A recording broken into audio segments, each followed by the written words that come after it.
All right, let's dive into a book that's pretty much required reading for anyone serious about building software that lasts. Robert C. Martin's Clean Architecture, A Craftsman's Guide to Software Structure and Design. And this quote, man, it just hits the nail on the head, doesn't it? This whole conversation isn't about some abstract academic exercise. It's about the very real, very painful cost of getting architecture wrong. We've all been there, and today we're going to look at how to avoid that pain. So why do we even need to have this conversation in the first place? Well, because of a story that is way too familiar for most of us. The project that kicks off with incredible speed and then just slows down to a crawl. What does that actually look like? This chart tells a story, and honestly, it's not a happy one, but it's a common one. As productivity starts to dip, what's the knee-jerk reaction? Hire more people, throw more developers at it. But look at what happens. The team gets bigger, sure, but productivity absolutely craters, and the cost for every single line of code goes through the roof. This is what a mess looks like in spreadsheet form. It's a death spiral. You know, here's the lie that we so often tell ourselves, and our managers. We'll move fast and break things. We'll clean it up later. But the hard truth is, that's just not how it works. The mess you create right now doesn't slow you down next month. It slows you down today. And that later for cleanup, it never comes because you're too busy putting out all the fires that the mess started in the first place. And this right here, this is the core lesson. It's counterintuitive, but it's absolutely true. Speed isn't about cutting corners. Real sustainable speed is a result of quality and care. If you want to keep moving fast for the entire life of a project, you have to build it well. Okay, so go well. What does that actually mean? Well, to get there, we first have to understand this deep, fundamental conflict that exists in pretty much every software system ever built. It's a tale of two competing values. So every system has these two values. First, you've got its behavior, what it actually does. And this is always urgent. The business needs features, your users need bug fixes, and they need them now. But then there's the architecture, the structure. This is what keeps the system soft, easy to change, and maintainable for the future. And this is always important, but it rarely feels urgent. Now, in a battle between urgent and important, which one do you think usually wins? Yeah, this thought experiment from the book makes the answer painfully clear.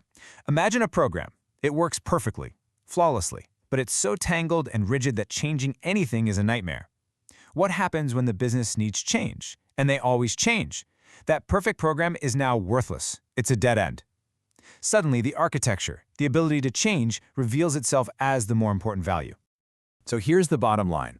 The goal of software architecture isn't just to get the system working. The real goal is to build it in a way that minimizes the cost of change over its entire lifetime. That's it.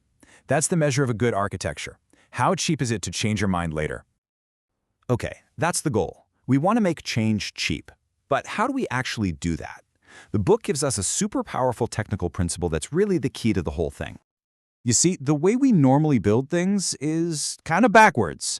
Our most important high-level business logic ends up depending directly on low-level details. Think about it. Your core business rules have code that knows all about your specific database or your specific web framework. That's the problem. The solution is to flip that around, to invert the dependency.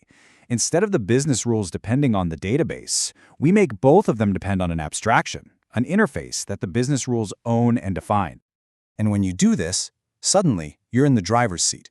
You get to decide which way the dependency arrows point. You can make the database, a low-level detail, depend on your high-level business rules, not the other way around. This changes everything. So, this principle of dependency inversion, that's the engine. But what does the car look like?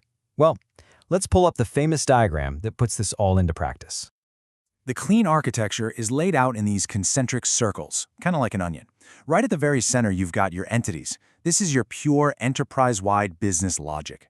The next circle out holds the use cases. They're the rules for this specific application, and they orchestrate the entities. Then you have interface adapters, things like controllers and presenters. Their job is to convert data from one layer to another.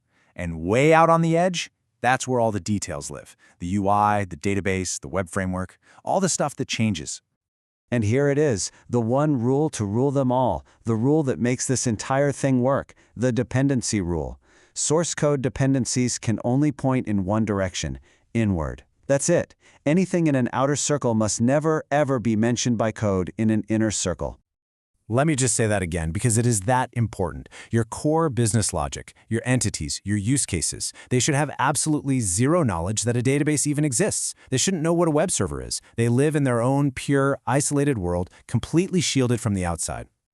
Now, that sounds pretty strict, I know. It takes discipline. So what's the big payoff? Why go to all this trouble? The answer is one word: freedom. Think about this. Your most critical code, the stuff that actually makes your business money, is now completely independent. It's decoupled from all the messy, volatile details. You can test it without a database. You can run it without a web server. It's safe. It's protected from the chaos of changing technology. And here's where the magic really happens. When you follow this rule, all those big, scary, system-defining decisions, they stop being scary. They just become details. The database isn't the heart of your system anymore. It's a plugin. Your fancy web framework? Just a plugin. The UI? A plugin.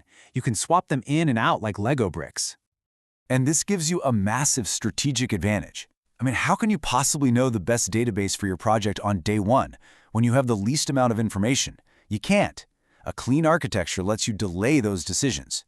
You can wait until you actually have the facts, avoiding getting locked into a technology that might be the wrong choice 6 months down the road. Which brings us right back to the beginning. This was never about technical purity for its own sake. It's about the simple economic truth. All of these principles, all these diagrams, they exist for one reason: to reduce the amount of human effort and money it takes to build and maintain the system over its lifetime. That's the whole game. So I'll leave you with this final, really powerful question from the book. Go look at the top-level directory of one of your projects. What is it screaming you? Does it scream, "This is a Rails app," or "This is a Spring project"? Or does it scream, "This is a healthcare system," or "This is an accounting system"? A good architecture puts the purpose of the system front and center. It screams about what it is, not what it's built with. So what is your architecture screaming?